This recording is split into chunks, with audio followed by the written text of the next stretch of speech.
arrive aujourd'hui à la fin de l'expérience Acton Futur. Est-ce que vous pouvez nous dire d'abord votre impression là à chaud? On a tous été bluffés par la qualité et la passion que les jeunes ont mis dans cette compétition. En fait, ce qui était intéressant, c'est de voir qu'ils ont pris l'ampleur du challenge qu'on leur a proposé. Ils sont allés chercher des idées concrètes qui solutionnent des problèmes qui sont en lien avec la santé et l'éducation et sont allés jusqu'au bout de leur idée, à savoir formuler une problématique, donner une réponse et une solution technologique claire à cette problématique. Également essayer de voir un business model qui puisse fonctionner pour que ce projet soit viable et durable. En plus des compétences de communication juste impressionnantes, que ce soit au niveau de la French Tech, nos partenaires et même le jury. Ça a été formulé à plusieurs reprises. Ça fait plaisir, ça redonne espoir en la jeunesse parce que c'est eux, les futures générations, qui vont créer de la valeur au Maroc. Donc voilà, juste un mot, bluffé. Et si on revient un petit peu sur les critères de sélection, vous vous êtes basé sur quoi pour choisir les 16 finalistes? En fait, il y a 5 équipes et donc ces équipes sont composées de plusieurs membres et ça fait en tout effectivement 16 finalistes. On a pris 6 critères pour sélectionner ces projets. Ces mêmes 6 critères, on les a communiqués au jury final. Sur ces 6 critères, il y en a 5 qui étaient reliés au projet, à l'idée elle-même, à savoir l'originalité. Est-ce que c'est une innovation? Est-ce que c'est un projet viable? Est-ce qu'il va être pérenne dans le temps, en quelque sorte? Est-ce que c'est un projet durable? C'est-à-dire, est-ce qu'il a une dimension d'inclusion économique, de caractère social? Est-ce que c'est un projet utile? Est-ce qu'il répond bien à quelque chose, à un besoin ou à une problématique dans le secteur de l'éducation ou de la santé au Maroc? Et on a également un dernier critère autour de la communication. Ça nous semblait important d'évaluer la clarté et la communication de l'équipe. Est-ce qu'elle sait vendre une idée, formuler son projet de manière claire, de sorte à ce que ça donne envie à des investisseurs potentiels de rejoindre l'aventure de ces jeunes. Est-ce que vous allez garder un œil sur ces jeunes entrepreneurs en herbe? Comment ça va se passer, les étapes? Bien entendu, l'idée, c'était vraiment pas de faire une compétition pour le plaisir, c'était de pouvoir donner envie aux jeunes d'entreprendre en les mettant dans la peau d'un entrepreneur et donc leur faire prendre conscience qu'au-delà des carrières linéaires qu'un étudiant voit à la fin de ses études, c'est qu'eux-mêmes, ils pouvaient être acteurs de leur carrière professionnelle en entreprenant. Donc c'était ça l'idée de départ, mais effectivement, on a vraiment des jolies pépites dans cette compétition et à minima, on va accompagner de manière très proche le projet gagnant, SENED, et le projet coup de cœur, e-librairie. Le projet gagnant, on a déjà parlé d'une dotation pour leur permettre de penser à une plateforme et puis créer cette plateforme test.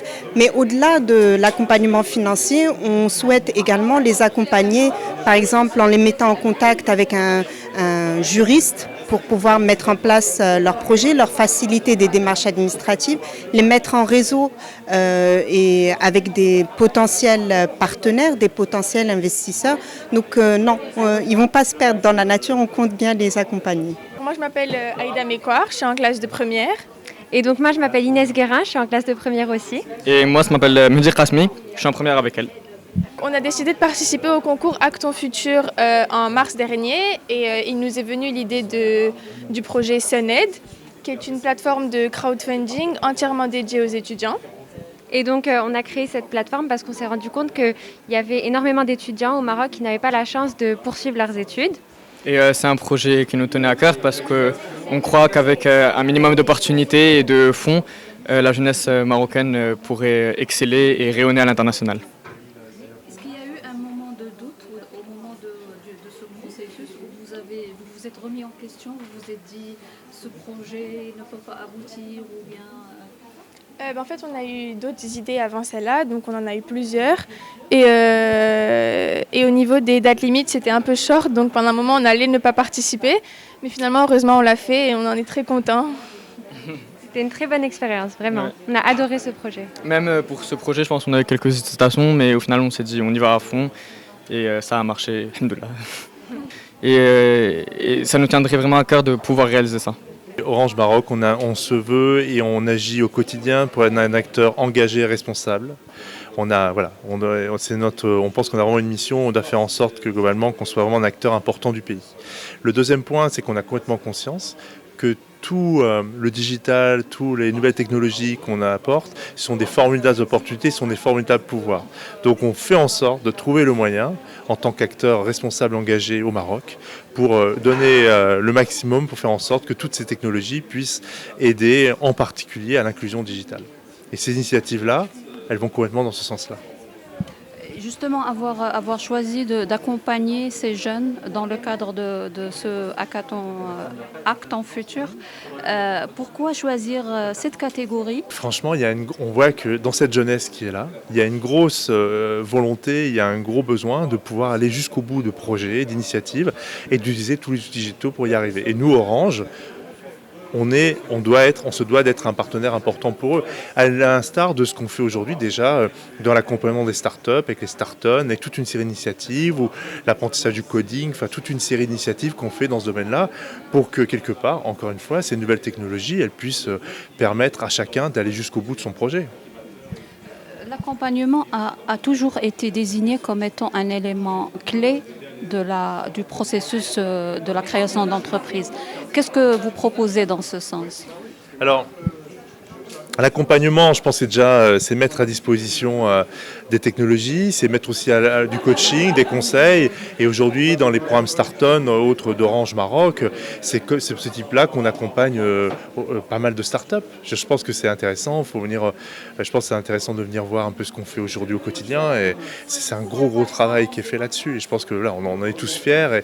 Et c'est pour ça que ce qu'on fait aujourd'hui pour les startups, c'était l'occasion aussi, de dire est-ce qu'on peut, grâce à cette initiative de la French Tech, l'étendre à quelque chose assez lycéen, quoi.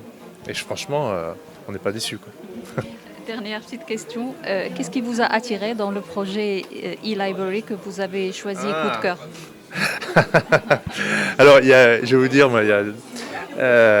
déjà, le premier point, c'est que je suis moi-même, bien entendu, parent d'élèves, et la problématique des manuels, du recyclage des manuels, c'est quelque chose qui est important. Le deuxième point, c'est que j'avoue que je suis même si je suis un féru de technologie, je suis un amoureux des livres. Et je trouve que d'avoir de faciliter ce recyclage, cette passation du livre, je trouve que c'est une belle initiative, ça correspond à cette logique d'éviter le gaspillage, de donner des secondes vies aux choses, de permettre... je pense qu'il y avait beaucoup de choses autour de ce projet-là qui étaient intéressantes, qui répondaient à un besoin très simple, qu'on a tous expérimenté en tant que parents, et qui en plus vraiment a des dimensions multiples. Donc c'était un vrai gros coup de cœur, quoi. Bonjour, je suis Yassine Belfré, j'étudie au lycée Ibn Yasmine en tronc commun scientifique français et je suis la fondatrice de e-Library. Bonjour, je m'appelle Ali Matawi, j'étudie au lycée Soubrini Wilfa en tronc commun français scientifique. Je suis cofondateur et ambassadeur de e-Library à Soubrini. Donc, à propos de l'expérience, je crois qu'on a bien vu. À propos de l'expérience, je crois que c'était vraiment merveilleux. Déjà, le fait de penser plus sincèrement et plus concrètement à ces idées qui étaient plus ou moins comme des rêves, ça veut dire on passait nos journées à penser à des projets, à des entreprises, à envisager des solutions. Mais on n'a jamais vraiment pensé plus profondément à ces sujets. Je crois que c'était vraiment merveilleux. Et puis l'encadrement qu'il y avait, le coaching qu'il y avait, c'était vraiment, je crois que c'était une expérience merveilleuse. Cette solution a poussé les gens qui n'aimaient pas lire à acheter des livres et oui. Oui, exactement. Et puis, d'où ça vient l'idée? Ça venait déjà du fait qu'on ne pouvait pas trouver plus simplement les manuels dont on avait besoin. Et ça venait plutôt du côté manuel, vous savez. Le fait que les manuels étaient plus ou moins chers, oui. C'était cher et on peut dire que c'était accessible pour nous, mais on a pensé à d'autres personnes. On connaît des personnes qui ont ce problème, qui ont quitté leur école à cause de ce problème. Les frais scolaires dépassent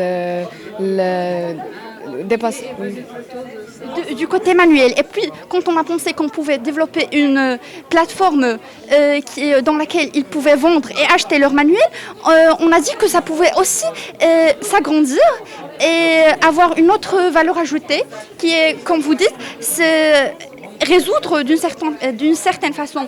Et cette problématique qui est la lecture des jeunes. Et, je crois que c'est ça. Et c'est quoi l'étape prochaine de votre projet? De créer la plateforme. Oui. Concrétiser cette idée déjà.